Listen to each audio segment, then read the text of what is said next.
Welcome to the Strive podcast team. Today, Miles and I had the pleasure of chatting with a good friend of ours, Cam O'Neill. So Cam is one of the owners of Eternal MMA along with Ben Vickers. Definitely the guys that are pioneering MMA in Australia at the moment. And we talked about all things from how the promotion got started to the success he's seen with the Australian MMA to even his own daughters fighting in the UFC. So I hope you enjoy this podcast. It's a great insight into how the business of MMA works, which is something that I think a lot of people miss out on. This podcast is also brought to you by Combat Nutrition. We also sponsor Eternal MMA. Basically, all products are banned substance tested, nutritionally complete, and perfect for anyone that's looking to fuel their passion in combat sports. Cam, welcome to Strive, brother. G'day guys, happy to be here. So good to have you on. I swear we've been trying to make this podcast happen for maybe 2 years or something. 2.5 years since we've sponsored Eternal. It'd be from that day thereabouts. Yeah. Look, yeah, from the first show. I'm not looking to spill the beans or give away the reason why that hasn't happened, but every single one of the invites has included Ben Vickers, and it hasn't happened. And today he's didn't invite him, and I turned up. So look, it's easy to see who's the reliable one here. This couldn't go down without some sledging of Ben. Of course. I thought that was the whole podcast. I didn't know that we were here for anything else. Ben, I thought he was coming as my interpreter anyway. He was. We were trying to get him on, but he is out on the Sunday, and I know you guys have your appearance with Casey, so hopefully we'll get him on the next time round. There's one more show at the end of the year for the Gold Coast, isn't there? There is. We've got the final show of the year is December 2nd at Southport Sharks.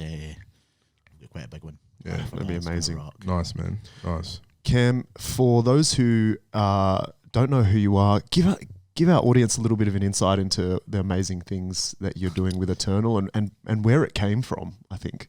Yeah, I think basically just establishing where it came from. What we've achieved with Eternal just now is, the sum of a lot of moving parts and a lot of different people. But yeah, look, I'm obviously not Australian. I landed in Australia in 2005. Hooked in and, was training out here in Australia. I'd been training in the UK and obviously been involved in martial arts scene throughout the UK for a long time, and come over to Australia and dived back into it again. And I was at the wrong age of the lifespan of being an athlete, so I thought, why don't I try and promote? I had a little look around at who was promoting at that time in the early 2000s, and to be honest, it was still pretty fresh and new here. There was a couple of shows that, in my opinion, weren't ran the way that they really should be run. It was more like just fights in the pub on a Friday night, So I started looking into promoting, and here we are. I've had a couple other shows, but Eternal this weekend will be 10 years old. I think I've promoted over 100 shows in total as a promoter, but been around and been at every single show probably that there has been in Southeast Queensland for a long time. It's unbelievable. 10 years. 10 years is just amazing. And for those who don't know, Eternal is the premier mixed martial arts show here in Australia, a feeder of athletes to the UFC, which is the largest mixed martial arts organisation in the world. So if you're not familiar with mixed martial arts, just know it's the pinnacle that we have in Australia, and it feeds to the pinnacle that we essentially have in the world. So it's been amazing what you've been able to achieve, and I know that we're going to talk a lot about sort of the rise of Eternal and where you intend it to go, because knowing you, and I know that we can all relate to this, is, you never want to stop evolving. You're just on a constant quest to keep evolving. And did you know when you started, promoting 10 years ago that you wanted for Eternal to be what it is today? Or even the UFC wasn't really what it is today. So you've kind of evolved with it. So what's your vision? Look, it's one of the things. I've got a lot of these abbreviations that get slung at kids often these days when they don't seem to do what they're meant to do, and they kind of drive me to anything that I do. I kind of obsess over, and I go harder at it than what I can see anybody else going at, and that's what kind of pushes me to where we are just now. It's just been hard work. That's all it's been, and I'm a hard working kind of guy. I'm a tradesman.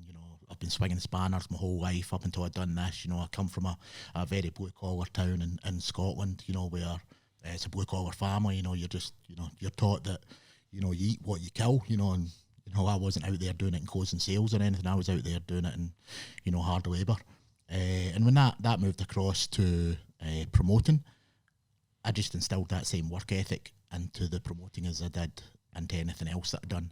I'm a very proud person, and I think that if I do start doing something, I like to do it to the best of my ability to do it, and I try and take as many learnings from what I can see round about as possible in the way that I would like to not plagiarise but possibly emulate and slightly make better, or slightly make my own rather than the other way. So look, I always wanted it to be big, I always wanted it to be a global player, but you know, the timeline and the journey was something that I could never have even dreamed of. Yeah.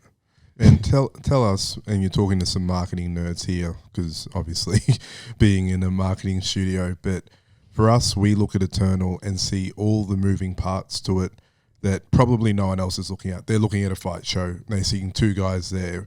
We're looking at the events planning. We're looking at the production. We're looking at the marketing that's going into the lead up. We're looking into the ticket sales. We're looking into the logistics, the freight partners, and obviously we're a sponsor too. So we're looking at the sponsor packages and how you guys bring it all together. What have you done that's been so much more different to all the other Australian MMA shows that have come and gone or are still here? But let's face it, none of them do it as well as you do.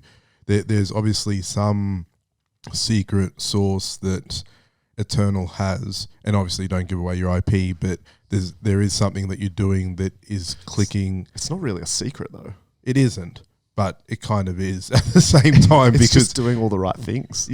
You think it's that easy because you look at it and go, well, if I do this, this and this, Yeah. But doing all the right things for most people isn't. They can't see. They can't see past that. But obviously, tell us Tell us your secret sauce. Yeah, how you pulled off the Eternal secret sauce. And there's a couple of ways to look at that as well, and possibly very simplistically, you could go on the outside and look at anything that you do and break it down into simple operations and steps and build out a process flow and go through it that way. You know, you can do that with anything. Fight promoting is not like that. Yeah. It's fucking wild. You know, you're dealing with people that anything could happen to at any period in time. For example, with 4 pullouts over 24 hours, you know, over this weekend, we're 6 days out from a weigh-in for one fight and 7 days out from a weigh-in for another one. And it's not like what it used to be 3 or 4 years ago when somebody pulls out. We replaced them in the poster, we changed a little bit of paperwork, and then we move forward. We've got a lot of admin and a lot of onboarding that's attached to any fighter that we bring in and off the show, even in the undercard, you know, and a lot of people don't realise that, and I'll touch on it in a minute when I go back to your main point. But, you know, it's quite intensive swapping somebody out of an Eternal show and bringing somebody else back on. We've got a standard of production that we need and a standard of promotion that we won't compromise on.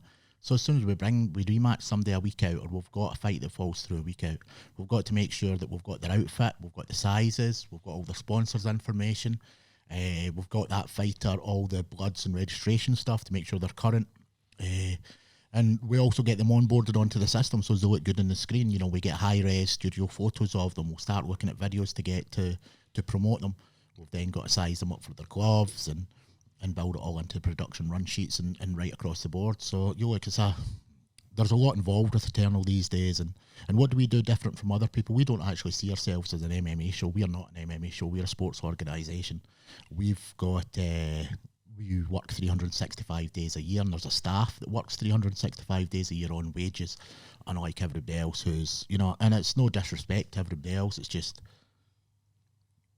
they're just renting an event centre and a pub, matching fighters, not matching fights, and seeing how much money they make at the end of the day. And if they've made a profit, they'll do it again. If they haven't made a profit, well, they'll do it again, but they'll do it worse, and they're not doing it good in the first place at the moment anyway. I don't know how much you want me to get into this question. That's where you would have started though, right? You would have started essentially doing the same thing, but then identifying that you could build this into more of a commercial entity that superseded just a fight show. It became a sports organisation. When was that time that you were just like, oh, I need to you know? It was probably about 2 months before we registered the PTY Limited for Eternal. It was definitely before Eternal was even something anybody knew. Coming off the back of Days of Glory, which was my first MMA show in Australia, in South East Queensland. I mean, Days of Glory in 2011, we were the first people to do a show in the convention centre. We were the first people to put a cage in there. And since then, the only other people that have done it's the UFC. We've done it twice. Now, I'm not saying, well, we're better than that, but I'm just saying, you know, nobody else here in South East Queensland in the last 13 years that since I've done it has looked at that sort of scale of show and tried to do it and tried to pull it off. We done it. I had a business partner at the time. We done it twice, and the first time we done it in 6 days' notice. We'd actually booked a basketball hall in Southport, held about 600 people, and it was back in the days when everything was done with physical tickets and word of mouth and handing tickets out. We collect the tickets back in 8 days before the show, so we can work out how many seats we've got and whatnot, and how many tickets we've left to sell. And it was our first show, and I thought, being as smart as I thought it was, that I would oversupply the tickets because we'll get so many back anyway, so we might as well get them out in circulation. But we didn't get any back, and I'd oversold the venue by 150%. So 8 days out, we decided that we had to move. I wasn't going to disappoint anybody. I wasn't refunding any tickets. I was going to find a bigger venue, and I was going to sell more tickets. And in that 8 days, we done a deal with Convention Centre, moved to Convention Centre. And, you know, that was my first show in Australia, was Gold Coast Convention Centre. Wow. Which is the best venue in South East Queensland. Wow. That's sick, man. Where probably the first time I met Miles was the first time that I had heard of Eternal, and I obviously thought of it as an MMA show. And then I went along maybe about a year later, and then I realized that you had created a brand. I didn't know you by this stage at all, but I always looked at it and went, he's done something that other people haven't here, and that's create a brand. And that brand had transcended to merch, had transcended to the name, the fighters, people talking about it. And I always wondered, because I always refer to you as the Australian Dana White. So anytime...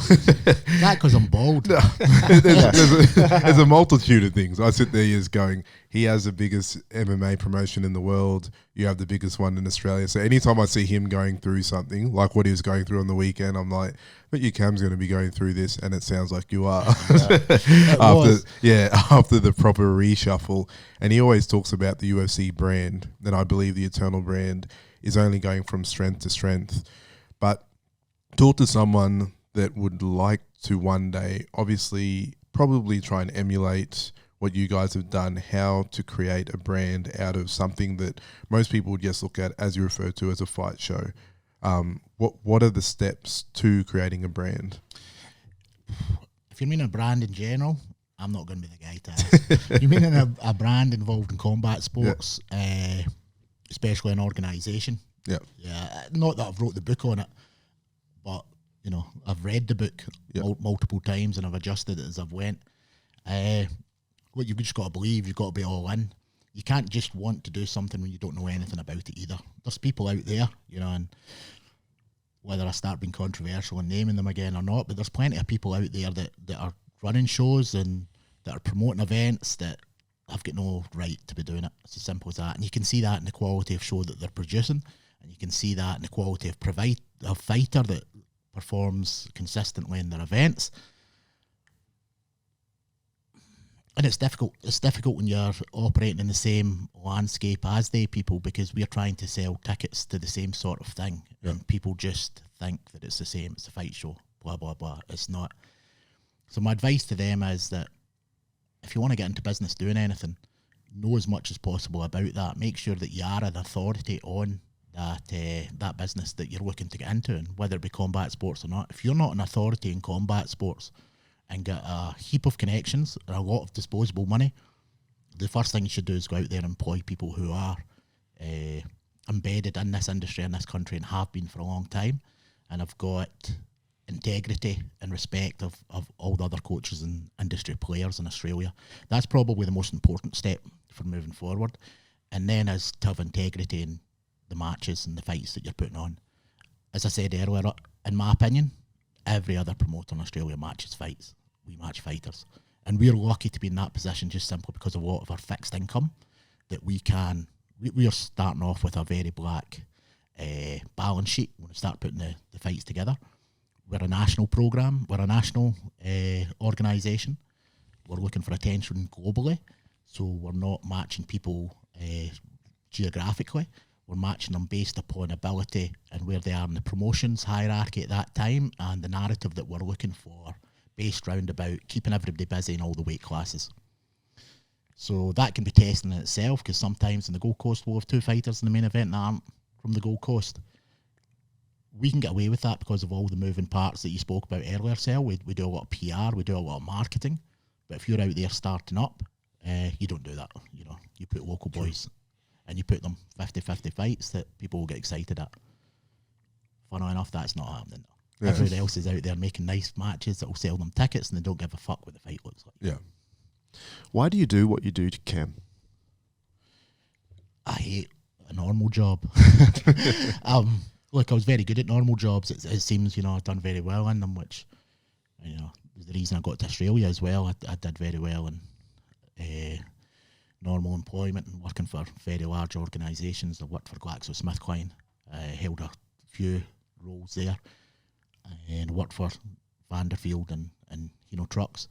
But my mind drifts so much that I was spending all day just matching MMA fights anyway and promoting MMA fights, and like I said, if I do anything I'm going all in at it. So I was kind of 1 foot out the door, and then I decided, let's just take both of you out the door and we'll do this full time. I don't want a normal job. I'm 49 years old now. I'll probably do this for another 15 years if I'm lucky, and then sail off into the sunset. So nah, I do this because I love it. I really do, and I want to make a difference. I'm not, and it's not that I want to make a difference for anybody else and I'm any holier than thou and going to start talking about things that will inspire people. I want to make a difference because I want to prove that we're the best at doing what we do, you know. And I've been like that. I've been a horribly competitive kid my whole life in sports, you know. Played soccer at a very high level as a kid.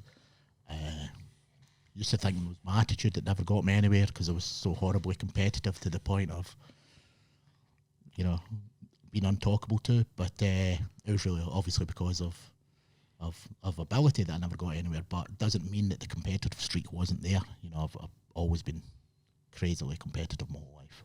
The reason why I asked that question is because there's obviously the commercial aspect to it, which you touched on, which is like, you know, I don't want to work the 9 to 5. I want to create, you know, a vehicle for myself to, you know, provide income to my family, doing something that I love and that I did anyway, basically for free. And you're a martial artist as well. So it just makes sense organically that you have gotten involved in this and are pursuing this.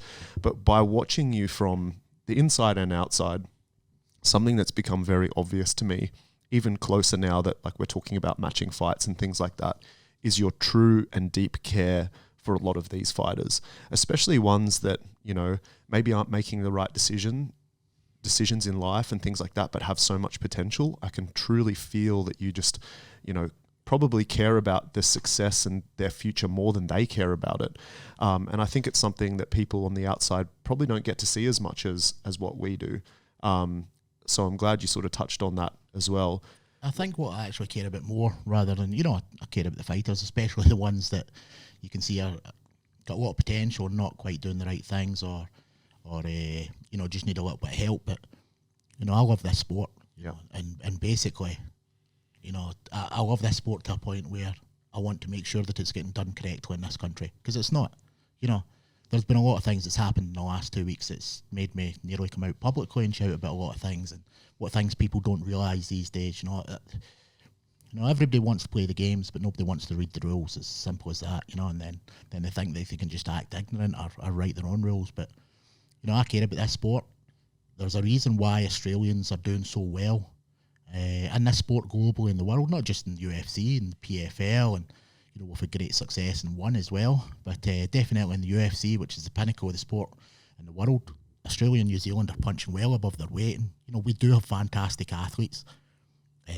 We do have a fantastic, you know, culture in this country of sports and succeeding at sports that we could carry on this success for a long time, but we need to get it right on the ground as well, you know, and I want to make sure that we are doing that. And I'm maybe just an old fool, but no, I like to think that we are making a difference. You know, that's why we're doing it. And it's, as I say, it's not for anything else, not for any greater purpose. It's just for my own self satisfaction. This is where obviously we can relate to this, because we felt the same, where like combat sport, martial arts in general in Australia it's not where it needed to be. It didn't have the foundations that we felt like it could have and that we could contribute to. And I feel like you've done the same, and you had the same thought process there. So, you know, all of us combined, whether it's Eternal and Combat Nutrition, and then, you know, some of these established gyms and partners that you're working with Eternal, are really helping support this industry grow. And I think that we feel like we have that greater purpose in our mind too. And I feel like naturally you guys do as well. How do you deal with people on the outside that, you know, maybe you're a little bit more simple-minded or don't think that way, maybe think a little bit more selfishly and go, you know, oh, promoters are all fucked and promoters just care about the money and they don't care about the fighters and all of these sorts of things. How have you, you know, dealt with that? Because I'm sure you've dealt with that a lot. Yeah, I've dealt with that a lot as a generalisation, but I've dealt with it a lot as been directed at me as well.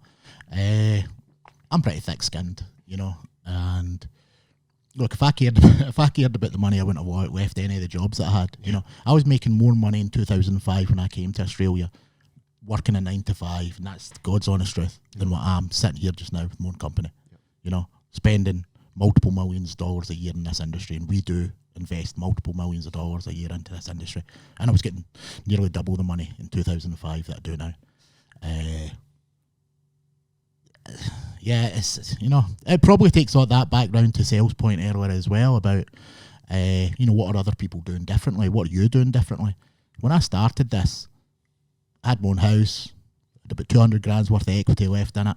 I had a car, my wife had a car, paid cash, had a boat, a jet ski, went 2 international holidays a year. 11 years later, I don't have any of that. I'm sitting in a rental house. Yeah, I've got the best MMA promotion in the world, but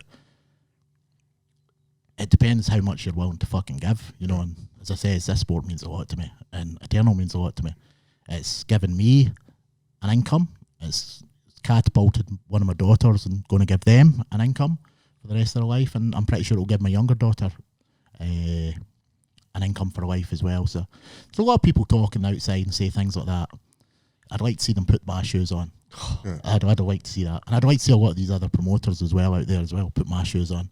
I'm doing stuff 24 hours a day that they don't even realise that you would have to do to get where I am just now. Dana White said the same thing on the weekend too.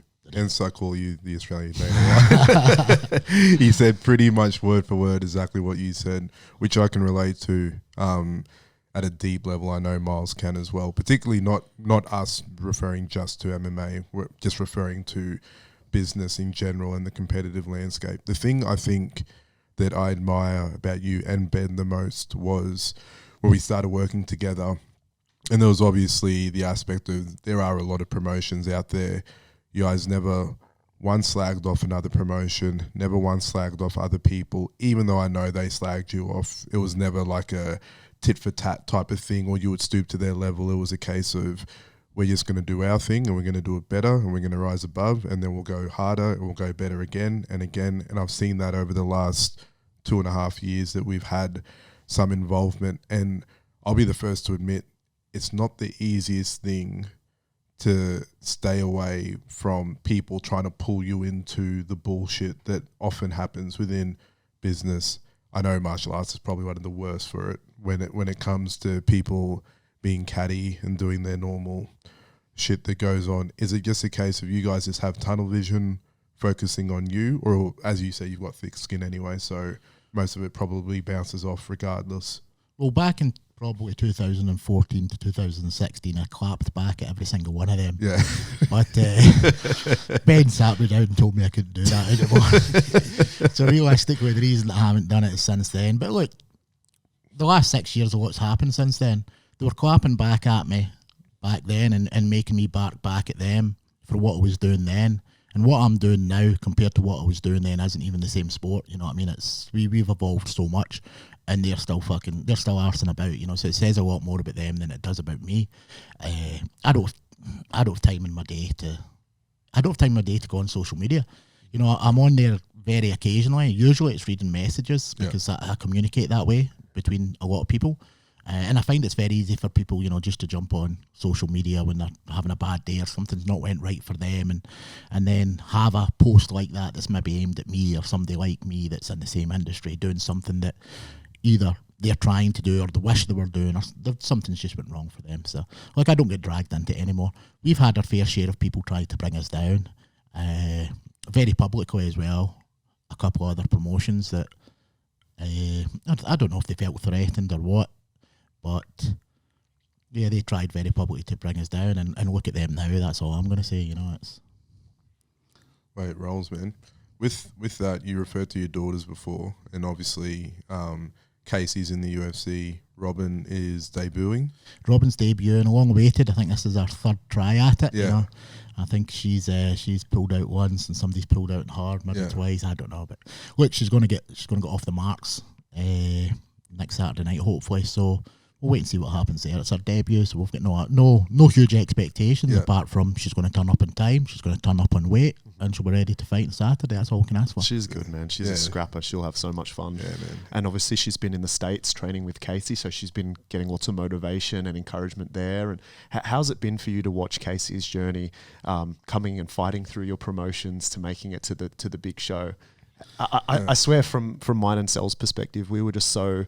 When that happened, we were, because obviously we knew you and we didn't know Casey super well, to be honest, but we were just so happy in our heart for you that you got to watch that because you were over there as well for her first fight in the UFC and all that sort of stuff. Yeah, Tell us about that journey. It's actually funny you say that as well. With Robin being over there with Casey, knowing the dynamic of Robin and Casey's relationship, I don't know how much encouragement and, well, they'll be getting a lot of fighting. I think it would have been some tough love. Yeah. I think there'd been some tough love and some criticism that should have been getting on a daily basis. But it's fantastic to think that the two of them can do that. You know, it's one of the things that I go back to when I was saying what I meant earlier on about what this sport's also given me as well. You know, my kids love it. You know, and they're getting to the stage where both of them, you know, like most siblings when they're younger, it's difficult. They're very difficult relationships, and now they're getting a little bit older. You know, they spend a lot of time and they respect what each other are saying and doing and what they think they want to do with their lives. And the fact that Casey's in that position and has put herself in that position where she can help her sister out, you know, and her sister can go over there and work with her is a fantastic thing as a parent to be able to watch. You know, no matter what they were doing. You know, if it was a coffee shop they were working in, or whether it's, you know, in one of the toughest sports in the world, it wouldn't matter. Just the fact that it keeps the family together, I really like that. And watching Casey, look, we could probably have a whole podcast in our own about Casey's journey to the UFC. You know, and there's a lot of people in Australian MMA who are looking, you know, to get to that point where she's got to, that could take a lot out of how much she put into the sport and how much she sacrificed to actually get where she got. She was probably the target of a lot more bullshit than most people, simply because no matter what fight I would give her, you know, everybody on the outside who had any sort of affiliations anywhere else, or just didn't like either me or her because of whatever reason, they would find it, you know, very easy to simply say that it's a give me fight, or it's a, you know, it's a match that's been handed to her, or it's fixed or something like that, you know. Right up until even, you know, and it's funny, and I'll see this guy one day, right up until the day that she made her debut in the UFC, there was one guy from Gamebred who always come on and said, well, she's been another dumb opponent, or it's an easy fight and all that. And then she had her first fight in the UFC. The UFC actually posted her picture and was promoted. And this one guy from Gamebred jumped on and started going on about, she won't win this, she's not getting any hand-picked opponents from her dad and all that now. And, you know, just went on with that for lines. And I thought to myself, man, is that how small-minded people actually are? You know, is that how much bitterness actually affects some people? Yeah. You know, that nobody that gets to the UFC these days, you know, there's been, it's obviously happened in the past, you know, but the vetting process is so good now. And after that Russian guy recently that had changed his name about 4 times and his record about 5, you know, I think it's going to be even more stricter. But there's nobody that gets to the UFC these days from any country outside of the US. And I'm only saying outside the US because quite often people get late notice or short notice fights that they're maybe not quite UFC caliber on the week of an event. But outside of the States, there's nobody that gets there that doesn't deserve to be there. Yeah. It's as simple as that. And the amount of work that kid put in to get in there, as I say, it would be another podcast telling you about it. People wouldn't believe the work that she'd done to get there. Even just the fact that she got to the UFC. Her last fight before she went to UFC was in UAE Warriors. Yeah. Now, that was only because we couldn't get a fight in Eternal because she was in Thailand. COVID was rife at this moment in time. That would have been 2020, start of 2020, maybe April. Casey's in Thailand. She's not vaccinated, so you can't come into Australia without vaccination certificate. You can't go into the UK without vaccination certificate. She can't leave Thailand because she can't re-enter Thailand without a vaccination certificate. We can't get her a fight. You know, the only thing Casey was making her money on at that time was fights, so that was fantastic. She would make $600 every 3 months. You know, everybody can survive in that. Everybody can survive in that. And we couldn't get her a fight. At that point, our manager got a fight in UAE Warriors. Now, this is a kid who at that time was 22, maybe 23 years old, lived in Thailand, had lived there for 2 years. And the one option that she had to get a fight was she would have to pack her bag, leave Thailand that night, and fly to Kuwait without being able, knowing that she could not return to Thailand and she could only pack one bag, knowing that she couldn't return to Australia, knowing that she couldn't go to the UK. She had no idea where she was going. She knew that she was going to UAE. She was fighting on UAE Warriors, and then she was going to drive over to Fight Island and corner Loma Lukbanmi the next week. That kid jumps in a flight herself, flew to UAE Warriors, bashed some chick from Greece, jumped in a car, sped across the border, went to Fight Island, cornered her friend Loma in Fight Island, and woke up the next morning and thought to myself, well, what do I do? Where do I go? There's nowhere I can go. I can't go anywhere. You know, I'm stuck. But I got to fight and I got to win, and that was all that was important to her. And then she was downstairs at breakfast, and a UFC official come in and asked how many people were going in the charter that afternoon back to Vegas in case they just stuck her hand up. And, that's such a good story. That's such a cool story. And she got through. She got through. And it goes even madder from there as well. You know, she got back to the States on that flight. She filled in the paperwork online for an ESTA visa there and then. When she was saying she realised she had a flight to get. She fills in the paperwork for an ESTA visa, contacts someone in Vegas that she knows to see if she can sleep in the couch, you know, sorts that out. So she gets to Vegas, she's there, 24 hours, gets a phone call from the UFC, gets offered the fight with Lauren Murphy on trying to think what Khabib fight it was. One of the Khabib fight, was it maybe the Khabib Conor? Was Khabib Conor in Dubai? I think it was the Conor fight. It was, yeah. It's just... So she gets offered the fight against Lauren Murphy on the Khabib Conor card in Abu Dhabi that next Saturday, like in 5 days' notice. No way. So she just come back from there. This is the whirlwind that happened. She just come back. UFC phoned her, said yes to the fight, sent her to get all her medicals. She was picked up that afternoon for the flight back to Fight Island, and she tested positive for COVID. So that fight was off, no UFC contract, stuck in Vegas, no money, nowhere to go. Luckily enough, the UFC called us back the next day and we worked through it, and our manager managed to get her signed to the UFC anyway. They wanted her, so they done it, and it's been great since then. And I'm telling that story not because I want to say how great Casey is, but I was asked like how much it takes and what you have to do and stuff like that to get to the top. Well, that kid just gambled everything, you know. She didn't know what she was going to do. Yeah. She hadn't graduated school. She pulled out, couldn't get Casey to go to school. You know what I mean? She wouldn't go to school. She'd go to jiu-jitsu instead. You know, so that kid gambled everything in MMA, you know, and that's what it takes actually. But you've got to figure it out early. You know, no point spending 6 years like some people do, fighting bums and padding your record and looking good on Facebook and that, and then when it comes to the crunch, you know, you've not really done the hard work and you've not been asked the tough questions, so you're back to stacking shelves and coals. But you know, get the questions asked early, find out if it's what you want to do, and go fucking all in. Nice, man. Fucking man. That story pumps me up. Cam, when we talk about or when we look at the landscape of MMA in particular, and we talk about branding as well, and we talked about the branding of your promotion. Let's talk about branding of fighters specifically. and how important that is, especially as these young fighters watch how fighters in the UFC become successful, and they watch, what they do and the brands they're building, and the ones that are building brands seem to be a little bit more successful. Talk to us about like the marketing of a fighter and sort of, what they should look for and how it works. Yeah, I love this question. I really do, especially this week, like 6 days out from a show. Yeah, it's a great question. This is it's not just a fight. It's also a. And this is how I'm thinking about how I'm going to answer it. We've tried to do something recently, and we're still doing it. We've got KPIs that we've got to reach before the end of the year in terms of numbers, and we've got them again for next year as well. But we've started signing a lot of people on exclusive contracts, and I don't know if everybody realises why that is. Now, the reason why we're doing it is because we want to spend some money in marketing these guys, we are the promotion. We should be the ones promoting them by definition. But fighters have got to market themselves as well. But it's a partnership. I've got a big media team. Oh, no, sorry, not I. Sorry, Eternal has got a big media team and a lot of talented people with some good ideas. So for us to invest that type of money into them, I like to know that I'm going to get it returned.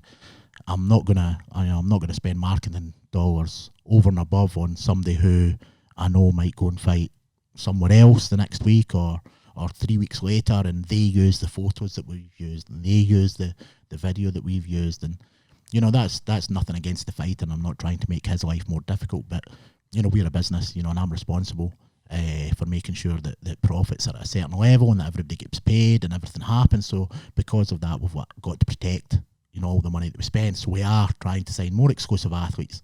So we're signing the ones that we think have got potential in terms of ability, but have also got a good work ethic. We know that these are guys that aren't just going to disappear in 6 months or in 9 months. These are guys that are about the sport, and girls.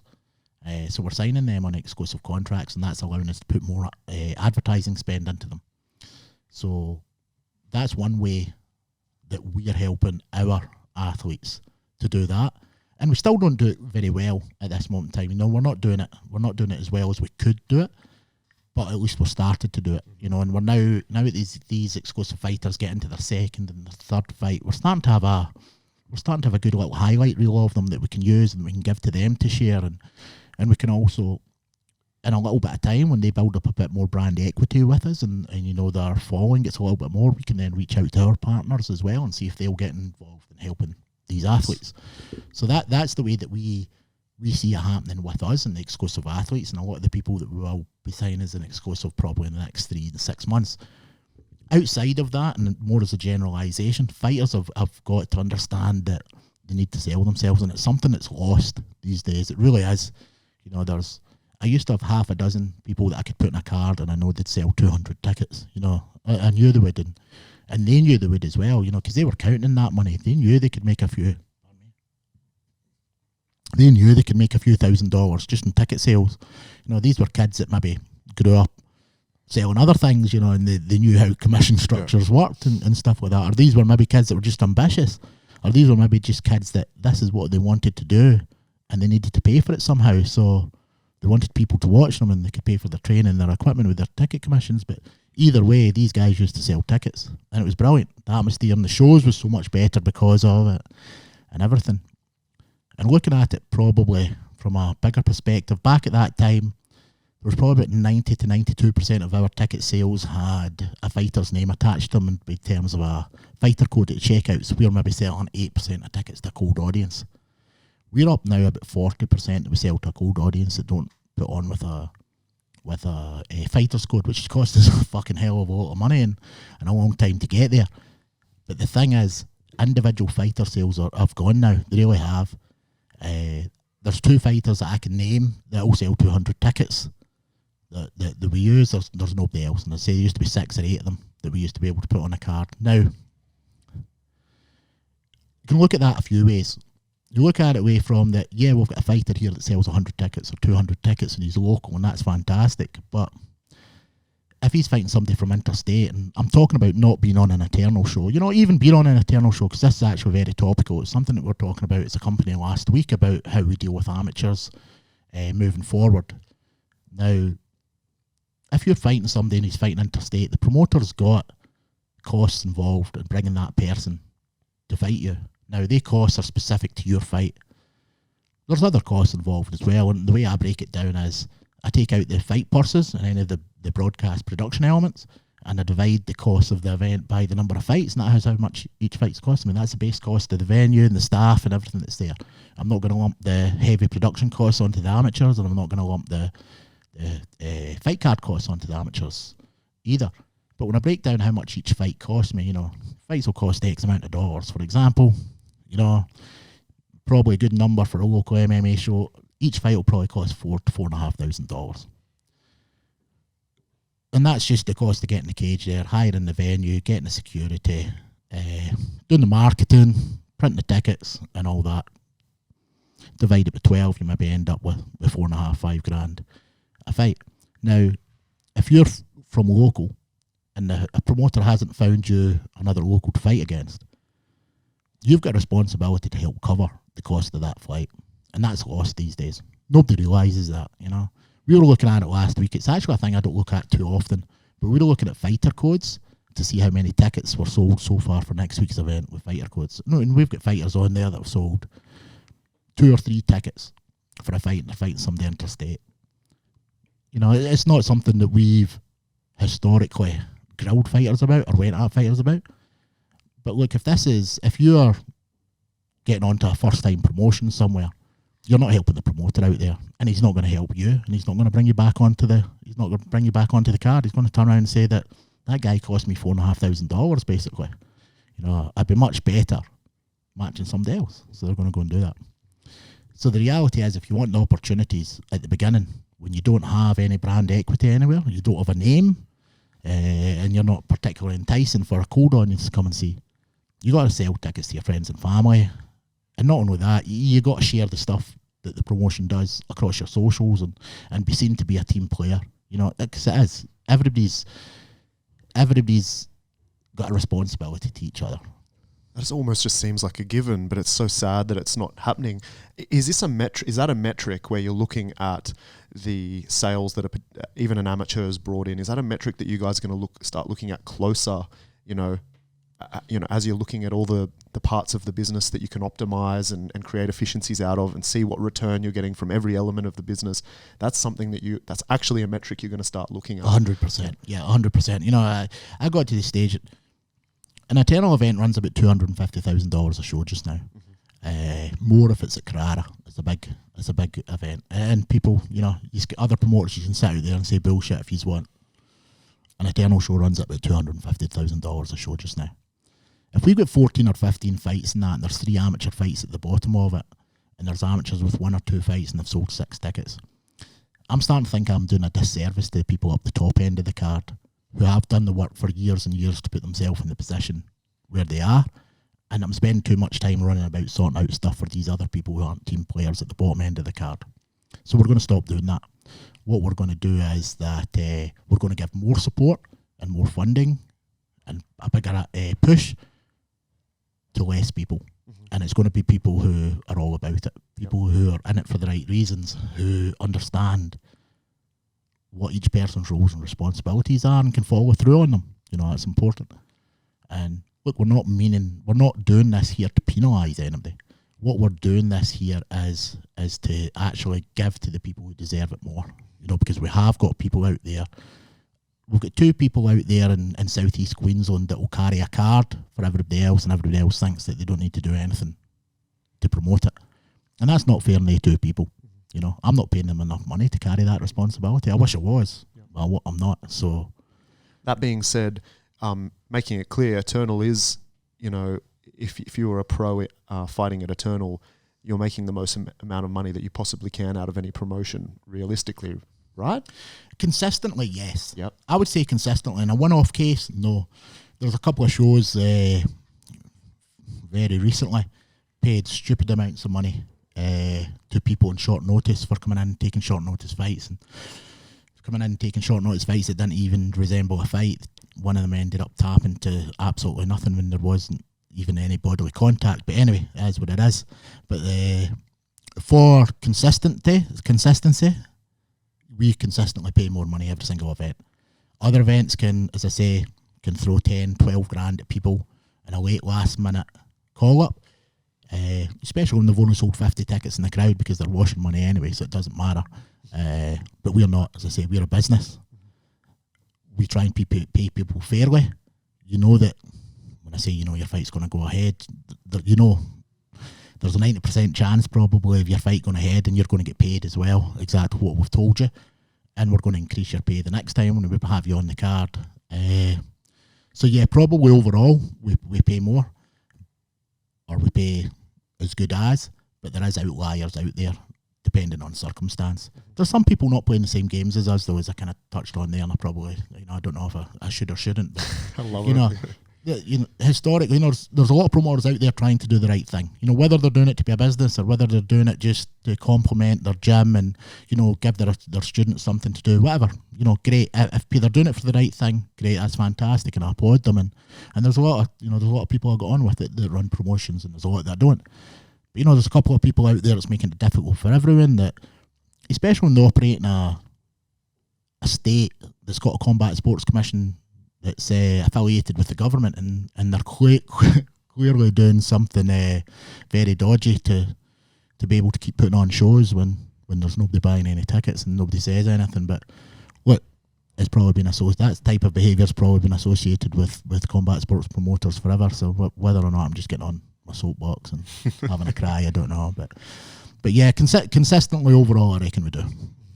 With the aspect, obviously, you'll probably touch on this and people will see this after the show, because we're connected with some of the fighters that are on the fight show for this weekend, and obviously all weekends, be it our own boys or friends or people we sponsor. We know how quickly things can change, be it injuries, dropouts, COVID, you pick it. There's always a thing that can go wrong in the fight game, and putting on an event like no other that I've actually seen before. Your ability to deal with stress and adapt to what's going on in front of you obviously has to be second to none. If not, you wouldn't do what you would do. You'd have a stroke or die, because it would be the wrong industry to be in.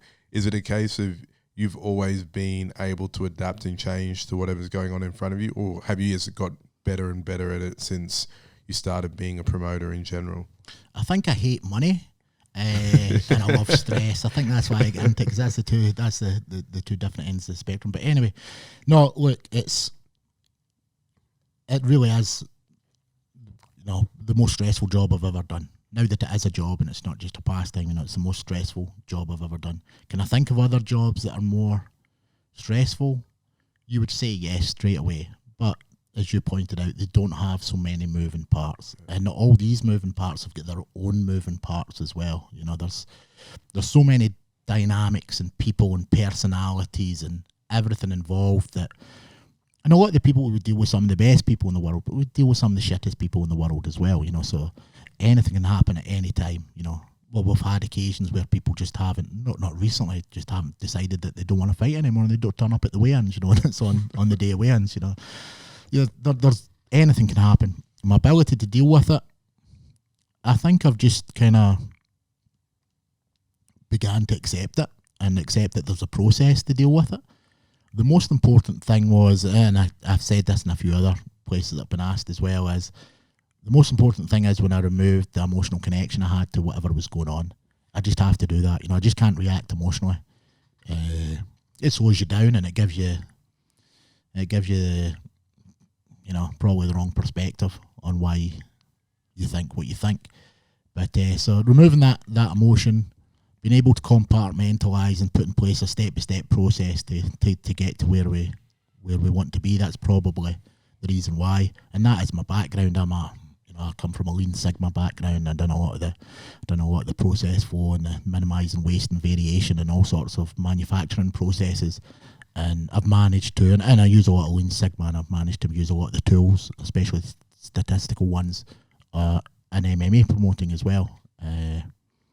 But no, I don't know. It's just, look, you've got kids as well. You deal with it. I've just got more kids than most. How have you gone, sort of from a business level, attracting other partners to support your event? And obviously you've been able to attract some incredibly, huge partners. How have you gone about that process over the years, and you know, how has it sort of helped the event? It's been a long time coming. Yeah. You know, there is no money in MMA, probably at any level outside of, you know, the top 2 or 3 in the world. You know, I think everybody else is struggling or has just found a level that they're happy at, and they know growth will be expensive and difficult, and they stay at that. But attracting partners is something that didn't become realistic until we had a proper broadcast deal. You know, that's probably the truth of it. No matter what we were doing, without distribution, nobody gives a fuck. Simple as that. Putting 1,000 people or even 1,500 people in a venue, you're going to get a certain level of sponsor, and that certain level of sponsor won't allow us to keep operating. It's as simple as that. And that's not a way to look at it as an elitist or I'm betting. It's just that I know how much it takes to pay everybody that's round about us and to put on the level of show that we want to. So we had to go out and make ourselves attractive to the sponsors that we're now starting to attract.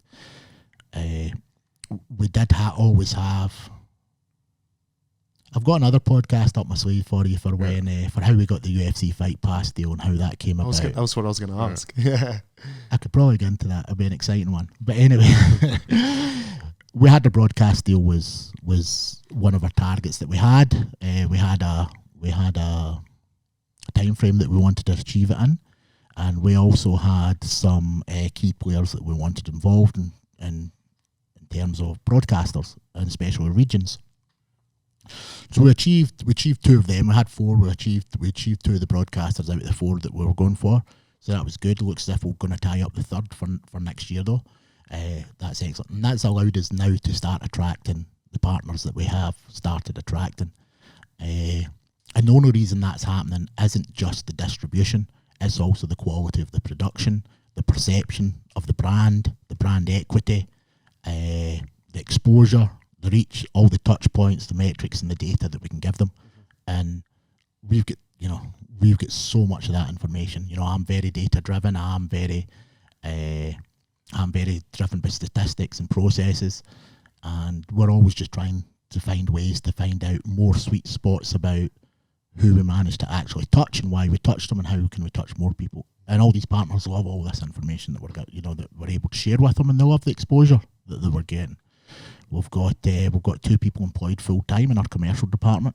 A lot of people out there that are running promotions and still throw mud at a window and say bad things that I'm doing or stuff like that. Probably don't even realise that. You know, we've got a staff of people that are running about 24 hours a day working for Eternal. We've got 2 people in our commercial division, and they finalise all these. You know, they close all these deals for us.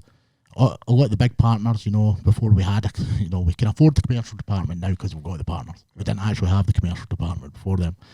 And I closed day deals. Luckily now I'm getting to move back into another aspect of the business, and we've brought people in place who have done that as a living and have done that for a living at the highest level in this sport. You know, so we've got industry specialists and commercial operations that have worked for Reebok Combat, the UFC, now working for Eternals. That's awesome. It's so good to see Eternal on ESPN on the weekend when I'm just cruising and I see it there. I'm like, it's so cool. That's awesome. We've actually came to the end of that deal there with ESPN, and we're in talks with them with another one. We're in talks with another couple of OTT streaming platforms as well. But next year our distribution's going to be much bigger than it is this year. Yeah, I was going to say, you were going to ask about the distribution aspect, because it's something that most people miss. Like we get pitched every product under the sun, every service under the sun, multiple different things. And my go-to now, without a doubt, before any of that is like, how do you plan to distribute it? And usually like someone doesn't really understand what that means. And it can be just put it in the most layman's terms. How do you plan to get your product or service to the most eyeballs or people as possible? And they say, oh, but the product is great. I'm like, it actually is one of the best products we've seen, or physically, or whatever it may be. But if it can't reach the people, it's all for naught. Exactly. Like you've just spent all your time, money, and energy, and it's just going to live in your hand or your room, and it won't reach the masses. Did you guys, like you said before, you had a plan on how you would wanted to get to a UFC fight pass, and then you arrowed everything towards eventually getting that. Most people are starting with a great product or whatever it may be and not having the other plan. Tell us how you guys strategized around getting that level of distribution, be it UFC, ESPN, or any of the other partners that you've been able to work with. First of all, we identified a hierarchy in terms of distribution, a broadcast distribution partner that we had. We wanted to hit more than one demographic. So our most important demographic to hit first was obviously the MMA fan. MMA fan was the number one target for us that we could base everything else off of, and we could launch from there. So that was UFC Fight Pass. So realistically, our broadcast goals was UFC Fight Pass first. That gives us the blue tick of approval from the MMA community. Then we've got to look at the next hierarchy. And this is, well, I ain't going to get into it too much. You know, other people can probably listen to it. I'd like to see them go and try what we've done to get here. And I'd like to see them quite happily spend the money that we spent to get here, because I know they don't have it. But we then identified who we wanted the blue tick of approval in terms of a sports product, and it's ESPN. So we went and got this blue tick of approval from a sports product, a live broadcast sports product, or a pre-recorded studio show, and that's ESPN. So we've got the two blue ticks of approval. We've got a partner on ESPN, we've got a partner on UFC Fight Pass. We then looked into distribution on a linear scale, and into what regions that we wanted to move into. Now, the regions that we wanted to move into, we identified early, based on upon a couple of factors that made them the most attractive people to go after, and they're the ones that we're exploring at the moment. We're hoping to tie up before the end of the year. I'm going to lead into yours and Ben's relationship then, on based off that. So me and Miles are obviously business partner. You and Ben are business partners. Tell us about the dynamic of obviously having a great business partner, because you've also mentioned previously that you had other business partners. Most entrepreneurial people do, and usually it takes a few fuck ups in terms of working with someone that you realize it's not right for you at the time. It's hard to tell. It's like anything. The first time you go into a relationship or partnership, you think it's all great. It's the same reason why most people don't end up marrying their first girlfriend, because it seems right, and then all of a sudden after time you realize what gels, what fits, what works together to form a formidable partnership. And obviously I respect both of you guys, but I respect how you guys work together. Once you go through hardships, then you realize whether that's the right partner for you. Yeah, exactly. And you guys obviously do work together extremely well on all fronts that I can tell anyway. Yeah. Was it a case of you just clicked and you knew it worked, or was it a case of you got to know each other over a period of time and realize what each other's strengths were? You stick to your strength, he sticks to yours, and so forth, and go from there. It was definitely a case of it clicked over a period of time, and it wasn't a case of strength. It was more a case of we both thought the same thing about the sport.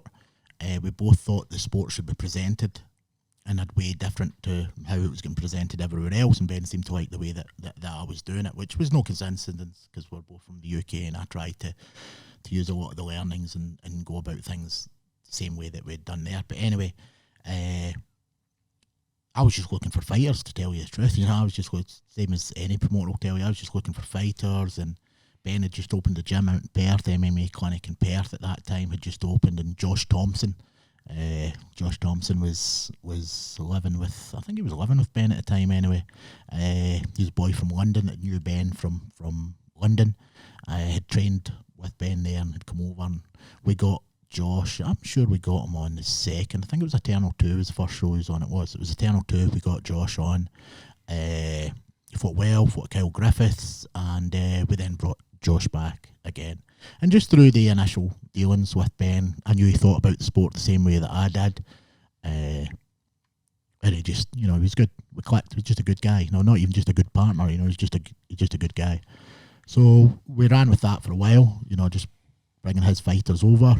Couldn't get any opportunities out in Perth, Western Australia at that time. The cage was still banned, and there was only a couple of hybrid shows running in a ring with very dodgy rules. There was fights going on over there in a ring, MMA fights that were standing 8 counts and all sorts of things at the time. This is 2011, 2012, and I thought we'd move past that. But anyway, so we're bringing the boys out here, and just as time developed, he had quite a big team starting off in Perth, and there was no other opportunities there. And I had decided that we were going to start looking interstate. We were going to do our first interstate show, and Perth wasn't my first choice because of the distance, the time, and the money that it takes to get there. We thought we'd maybe do one in New South Wales or do one in Melbourne. But then it made perfect sense. Ben's got a full team there that's looking for opportunities. It's costing me nearly $1,000 each to fly them over from Perth each time. Why don't we just keep them busy over in Perth? So I asked Ben if he wanted to promote a show, and he said no. Why the fuck would I want to promote? The fuck would I want to promote a show? And I just stuck with it for a little while and told him, look, I'll promote the show. I just want you to matchmake it. You just matchmake it, and then I'll promote it. That was a bit of a lie because he lived in Perth and I lived in Queensland, and the show was going to be in Perth, so he got a few other jobs to do as well, which he embraced. We had a third partner at that time. It was a strange one at that time actually, because we done one show in Perth, and then I decided, I spoke to Ben more about it. I said if he'd like to get involved more often, and he was working closely with another gym there, and Ben being Ben, just being a good guy, he didn't want to do it without doing the right thing by the other person. He says, I'll do it, but we will need to bring this other guy, and we'll need to get this other guy involved, and we did. After that, we were full steam ahead, just the two of us with Eternal. I asked Ben if he wanted half the company, and I'd give it to him at a good price, and I gave him an offer, a value that he couldn't really say no to, because at that point in time we weren't running the number of shows that we were. We were running 4 a year in Queensland, maybe 1 in Perth. I wanted to start doing 10 shows a year. It was what fitted in with my plan, and we done it, and look, we haven't looked back since. It's been a hell of a lot of lows, a hell of a lot of highs, but would I change any of it? Probably not. I love it. We can relate to so many of that, so much of that. Yeah. Does, and what you guys have been able to do, I think it should be for, because I find this is the part I find the most difficult about combat sports. And Miles came from a combat sports background. I came from a rugby league background. So my thought process is like, you've got a team, the team does everything for the greater good of its team, but you're in a league, and that league, for it to survive and prosper, is going up against other sporting leagues. So if you're cutting each other down in your own league, well then the AFL will take over, or the A-League in soccer will take over, and so forth. So it was a common thing known amongst each other that, yes, you may be competing against other rugby league teams, but when it comes to it, you are a rugby league organisation as a whole. And so you need to promote rugby league as an organisation, which is why you see things like State of Origin being so big. Those people don't play with each other usually, but it's the best game of the year because they all come together for this massive 3 games a year where it doesn't matter what club you're playing for this state, and that promotes the sport and so forth. Then got into combat with Miles, and we started this brand, and I was like, this doesn't seem to be occurring the same way as what I probably naively thought it was going to. It was tough because Cell would have all these ideas, and they made sense, but it was like, no, that there's going to be political issues there. Mm-hmm. That gym is going to have problems with that gym, and no, we can't do that because then those people will get pissed off. And Cell's like, what the fuck is going on with this? And then Cell, is so good at networking. He'd network with these people and that people, and I'll be like, oh man, they don't get along. Like, you can't do that. And it was just it really even opened my own eyes when I was like constantly sort of talking to him about that, where it was like, this is a bit ridiculous. It is. It's like it really does show human nature in its sort of like most primal form. But it's like, then you think back to it and you're like, well, we are fighting each other as well. So it's like, it's, and there is only one person in the cage. What do you say about when someone asks, like, is it an individual sport or is it a team sport? How do you answer that? It's definitely not an individual sport. You're in there alone. You're the one that's getting the questions asked of you. But to get you there, there's usually a team of people behind you.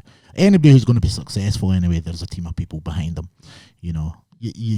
Anybody out there that doesn't have a team behind them or that's personality doesn't lean towards people wanting to help them will find it a lot more difficult than other people, just simply because you need training partners. You need training partners that understand that they're there for you, you know, which usually means you've got to understand that when it's their turn, you've got to be there for them as well.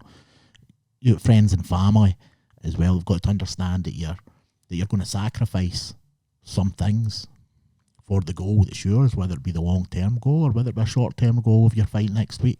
You're going to make sacrifices because of that, and realistically your family's got to be part of your team there as well. You know, they can't be discouraging you from not having a drink at your cousin's 21st birthday. You know, they've got to be they've got to be supporting you when you say, I don't think I even want to go there because I'll be surrounded by bad influences. You know, your family's got to support you. That's your team. When you where you work, you know, and getting away from work in time to get to training or to have the day off to go to weigh-ins, you know, it's doing the right thing there at work so that your boss is in your team as well, you know. So I'm probably looking at it from a bit of a bigger angle, but it is an individual sport, but it takes a team to get people in there. And that team's not your usual structured team that you get. It's a support network that fighter has put round about him of people that he can rely on to help him chase his goals. Do you think that gyms need to work closer together to lift the sport? I don't think so. I don't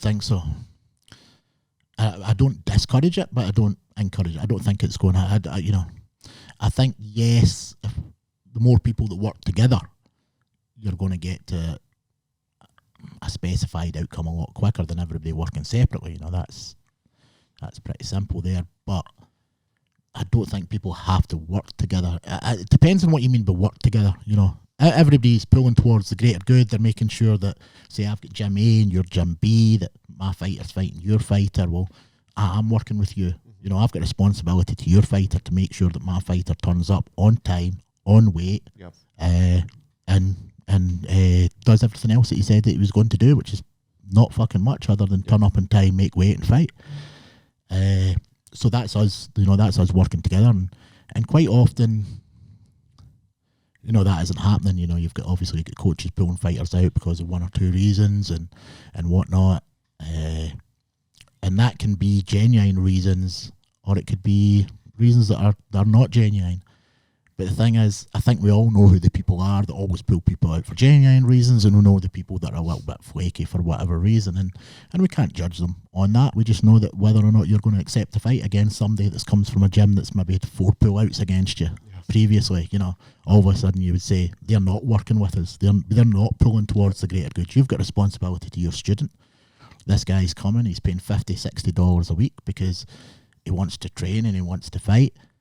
But now he's been training for a year and a half, and 4 of his fights have fell through, and they've all been against people from this same gym. So your gym would say that they're not pulling together with me. So, you know, whereas somebody else, the same thing might happen, but that gym might turn around and say, but we've got somebody else that way. They're not prepared, but he's ready to give it a crack and he wants to, and we'll put him in. Well, they're working along with you. You know, they're trying to manage the expectation of your fighter for you, because they know that more than likely it's going to happen reverse. You know, and your guy's going to pull out and their guy's going to be left without a fight. And of course, they want you to be able to say, but I've got a replacement. Yep. Do you feel like, talk to us just quickly about sort of like the evolution of sort of the people involved in the sport? It feels like it was a lot harder when you first started. Like, people would take those last minute fights and they were there to fight. There was more quote unquote fighters, as opposed to maybe now everyone's a little bit more calculated. They see the success that you can have in somewhere like the UFC, so they're really trying to massage their way to making favourable fights and things like that to get them to that end goal as quickly as possible and as strategically as possible, and maybe not taking those chances and not, you know, having the same fighting spirit as what was previously there. Yeah, look, it's a funny question. It's a funny question. There's a fine line, you know, and jumping to the end of it, there's a fine line between avoiding difficult fights to protect your record or to manufacture your record, and choosing the right fight at the right time. You know, that's 2 very different situations, but you usually find that the people who are choosing the right fight at the right time have already went through the other process as well. They've not avoided the tough fights. They've took the tough fights, and that's why they're now in the position where they can ask themselves, do I want to take that fight because I know I'm so close? And the feedback that you always get from where they want to go is stay active, keep fighting. You know, you're not improving if you're not fighting. You know, we might be keen on you, we don't have a spot for you, we haven't signed you. You ain't going to get any better sitting there. Your record's not going to improve. Take a fight, stay busy. But then the fear is that they take that fight, it's going to be against an opponent of a very similar level if it's on a show that's worth its salt. And there's a realistic chance you're going to get bet. You know, it's a fight. We try and not make anything worse than a 50-50. You know, there's a 50% chance as far as the matchmaker's concerned that the fight could go the other direction. Are you willing to take that chance? A lot of people do and a lot of people don't. Jack Becker's a perfect example of that. You know, I think everybody knew what was happening with Jack Becker, and he couldn't have any worse luck. You know, he really couldn't. What happened, the injury that happened, and how early on it happened, and at the time in his career that it happened, you know, people have got to take their hats off to him though, because he's not avoiding the fights. He didn't sit in his laurels and wait there until he get the call up, which sometimes when you get told doesn't come. And then, you know, we all know people that have been getting told for years, but they're getting told by the right people that it's coming for years. It doesn't always mean that it is actually coming. You know, you got to keep active and got to keep winning. It's a great message, man. The one thing we often end this podcast with is a question from viewers and listeners, basically, and obviously you being an MMA promoter, it was easy for me to walk to the gym and ask some questions from the guys, and they were actually better than what I actually thought they were going to be, because they were simple but made me think, and I'm sure that it'll trigger some stuff for you.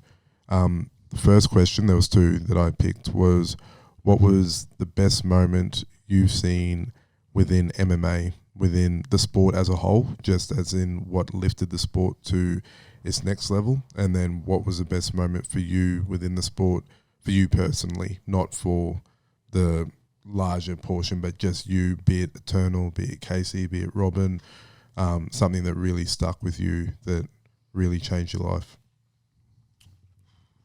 I don't know. We're very guilty of not sitting back and celebrating what we've actually achieved, you know, because as far as I'm concerned, everything that we've achieved is all that basically is building blocks towards where I actually plan on as being. It's not the picture that I'm looking at. I just know that this is the type of successes we'll get en route, but we don't sit back and celebrate them. Ben's very similar as well. We don't sit back and celebrate that. I would be probably, I've got to say Casey. You know, I've got to say Casey. The fact that my own daughter's in the position that she is, and she's came through our promotion, you know, it makes me really, really proud. Not only the fact that, you know, that she got there, the fact that she came through my promotion, and it's been such a family thing. You know, she's took tickets at the door. She's put posters up on notice boards in little suburbs round about the Gold Coast. You know, she's pulled the cage down the morning after she's actually fought the night before. You know, so that's definitely something to take away from it. It's somebody that actually deserves to be there. You know, there's a lot of people deserve to be there, but that kid's done everything. That she deserves to be there. And Ben's probably, when Ben looks at it, he would probably say, I could be wrong, but I would say Jack as well. Yeah. You know, Ben getting Jack to where he's got, you know, is definitely, I would say, one of Ben's takeaways. And he's not going to be the only scrappy MMA guy that you see there. And more than likely, Jack will hold the welterweight title at some point, in my opinion. But I think that was a big moment for Ben as well. You know, the fact that Jack was one of the first fighters from his gym coming through his promotion and got to the UFC, and I've got my daughter come through my promotion and getting to the UFC. I'd say that's the two strongest takeaways, one for each of us. Ben might say something else, but that's probably two of the most takeaways. Yeah. We don't really have high moments. You know, there's not really, and we've spoke about this, there's not really something that actually happens, but while it's happening, we sit back and look at each other and say, because usually we're still behaving like the legs in the swan that's under the water. We're still fucking thrashing about, trying to make sure everything's stays on track. But you know, we don't sit back and do that. We do sit back and look at the low points, though. You know, that's, we could probably describe all of them to you, and we don't do it for the wrong reasons. We do it for the right reasons. We've got to take learnings from them. You don't only learn from when you do something right. Or why did I sell 1,000 tickets in 2 weeks for that show? We want to know why things went really, really wrong, so that we don't do them again. You know, and there's lots of reasons things go wrong. You know, sometimes it's our fault, sometimes it's not our fault. You know, and it's things that we can't control. Sometimes, you know, the world's just against you. But they're the things that we reflect upon more than the good things, because we want to make sure that there's fewer and fewer of them. One more question then, because you're such a stallion. Tomorrow you have another kid. Would you get him into fighting? Tomorrow? I had a kid tomorrow, I'd probably end myself. Yeah, that's what I was thinking he would be there. I was trying to work out what you were actually asking. I mean, like, actually fathered another child. Yeah. Look, if I had a third kid, would I get them into combat sports? Yeah, of course I'd get them into combat sports. Of course I would. You know, we get a lot of people that are around about that say no. And I'm going to tell you everybody the truth here that's probably waiting to hear that, fuck, I love my life and life's wonderful and man, all you need to do is be really successful at MMA. You know, everybody looks at us from the outside. We are the number one MMA show in Australia. We are a sports organisation rather than a group of people that hold a show in a pub 3 or 4 times a year. But I don't even know where I was going with that. But yeah, I don't know where I was going with that actually. Probably the fact that it's fucking hard work. Oh yeah, sorry. That's what I was going with it. You know, you might see all this success and all the happy faces and that, but MMA breaks your heart at every single level. Whether you're a fighter, whether you're a promoter, whether you own a venue, everybody gets their heart broken by this sport, and not a lot of people make a lot out of it in terms of, you know, financial recompense. People have got great stories and you meet a lot of great people and it's so much fun. But yeah, this sport's gonna break your heart and you're not gonna make a lot of money out of it. Would I encourage my third kid, if I had a third kid, to go and do it? Hell yeah, of course I would. Yeah. I mean, some of the stories that I've got I wouldn't change for any amount of money. And I'm pretty sure both my kids will end up the same. Yeah.